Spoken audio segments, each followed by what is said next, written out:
Chapter 5 Part 4. The air in the cannery foreman's office was thick with the smell of stale coffee, fear, and the lingering, metallic chill from the liquid nitrogen tank outside. Anthony sat slumped in a worn plastic chair, a shock blanket draped over his shoulders, despite his protests. The glow in his arm was gone, but a deep, bone-deep ache remained, a phantom echo of the resonance that had nearly turned him into a catalyst for catastrophe. Angela hovered nearby, her own hands trembling slightly as she scrolled through Ben's digitized files on the foreman's computer. Russo paced like a caged bear, his phone pressed to his ear. "Yeah, Pete, secure the greenhouse. No one in or out." "Yeah, everyone. If they so much as look at a tomato plant funny, you call me." He hung up, running a hand over his close-cropped hair. "Henderson's rallying the old-timers. Watch is set on the cannery, the fund office, your place, Angela. Whole damn town's on lockdown. Feels like waiting for a storm that won't hit." "It already hit," Anthony said, his voice raspy. He flexed the fingers of his left hand, wincing. "It just retreated. To regroup." "Regroup around you, kid," Russo said, stopping his pacing to fix Anthony with a hard look. "That light show wasn't a coincidence. You're the match to their kindling." Angela zoomed in on a section of Ben's notes titled Neutralization Protocols, Addendum. Her blood ran cold. "Russo's right. It's worse than we thought." She read aloud, her voice tight. Asterisk, liquid nitrogen suspension is temporary. A stopgap. Source metabolic activity resumes upon thawing. The resonance link is not severed by cold, only suppressed. Permanent neutralization requires complete molecular disintegration, e.g., thermite-based incineration at over 3,000 degrees Celsius, or, asterisk, she trailed off, her eyes scanning ahead, horror dawning. "Or what?" Anthony prompted, leaning forward. "Or the elimination of the resonant biosignature. The harvester units are programmed to locate and acquire both active source material and high-resonance individuals. They are the key to both dispersal and reclamation." Angela looked up, her face pale. "Reclamation. Anthony, they don't just want the source files back. They want you. You're not just the trigger. You're a component. A living part of the weapon system Eleanor designed." The silence in the room was absolute, broken only by the hum of the computer and the distant cry of a gull. Anthony stared at his hands, the scars on his left arm seeming to pulse with the memory of light. He was a thing to be harvested. A resource. Megan, who had been quietly cross-referencing the boot print data with corporate registries, let out a low whistle. "I found them. The shell company that owns the boot brand. Viridian Solutions. Specializes in logistical acquisitions and asset recovery." She pulled up a corporate flowchart, a tangled web of holding companies. "And look who's the majority shareholder, hidden behind 6 layers of paperwork." She highlighted a name, Dr. Alistair Vance. "The clinic director," Angela breathed. "The one who signed off on the fake Vitalix trials." Ben mentioned him. "Not just a director," Megan said, her fingers flying as she dug deeper. "He was the lead researcher at the Costa Rica station before Eleanor promoted him to manage the Harbor's End experiment. He's not just a lackey. He's an architect. And with Eleanor gone," she looked up, her eyes wide. "He's not trying to clean up her mess. He's trying to inherit it. He's running Project Verdengraph now." The puzzle pieces snapped together with terrifying clarity. Vance wasn't just erasing evidence. He was consolidating power. He needed Ben's research to fully control the network. And he needed Anthony to activate the dormant source caches hidden around the world. Anthony was the master key to a global bioweapon empire. Anthony stood up abruptly, the shock blanket falling to the floor. The pallor was gone, replaced by a grim, cold fury that made him look every inch his mother's son, but where her rage had been control, his was pure, directed annihilation. "Then we don't wait for the storm," he said, his voice low and deadly calm. "We become the storm. We take the fight to him." "Whoa, hold on, kid," Russo said, holding up a hand. "You're talking about charging into a hornet's nest with a big sign that says, 'Sting me.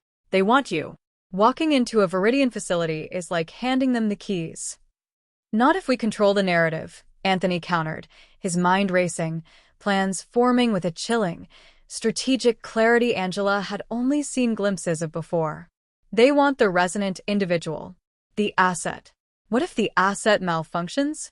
What if the resonance becomes a liability? A beacon they can't afford to approach?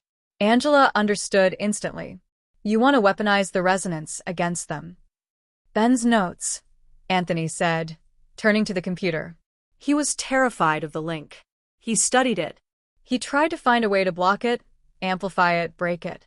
He pointed to a subsection Angela had skipped over: theoretical counter-resonance, overload, and burnout. He theorized that if a resonant subject was exposed to a massive, concentrated burst of a specific electromagnetic frequency, it could scramble the link permanently, like blowing a fuse.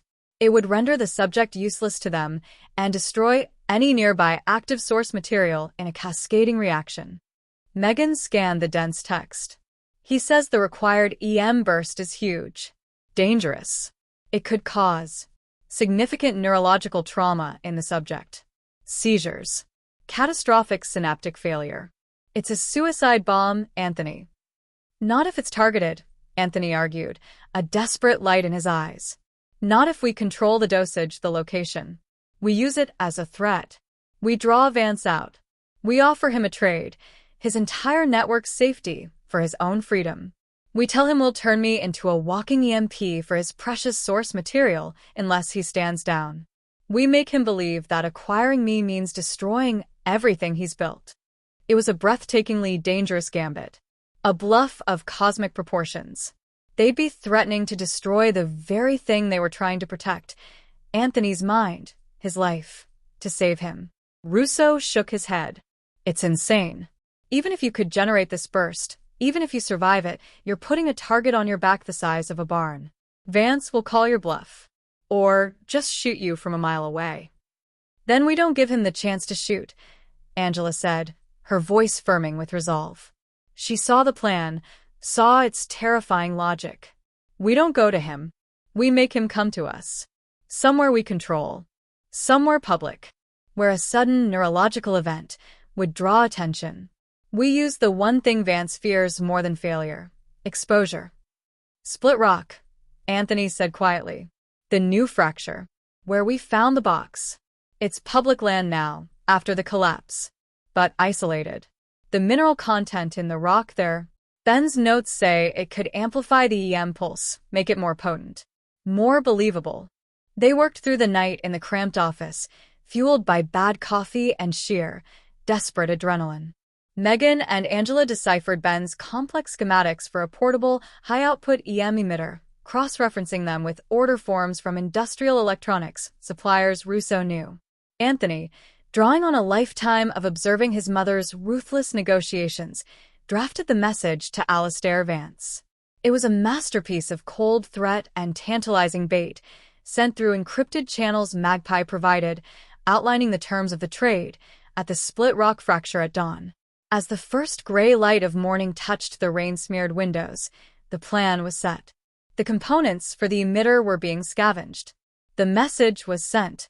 The stage was set. Anthony stood by the window, watching the harbor's end patrols move through the misty streets. He looked exhausted, but the grim determination hadn't left his face. Angela joined him. You're sure about this? There's no going back after we send that signal. Anthony didn't look at her. His gaze was fixed on the churning water of the strait, visible between the cannery buildings. She designed me for this, Angela. Maybe not the specifics, but the function. The air. The spare part. The ultimate tool of control. He finally turned to her, his blue eyes holding a terrifying emptiness. If I have to be a weapon, I'll be one aimed at the heart of her creation. I'll burn out every last room myself. The resonance was silent now, but Angela could feel the vibration coming off him, not a hum of energy, but the cold, still frequency of absolute resolve. The Titapool had become a whirlpool, and Anthony Moretti was ready to dive into the center, ready to drown the monster his mother made him, even if it meant taking himself down with it. The harvest signal had been sent. Now, they had to wait to see what it reaped.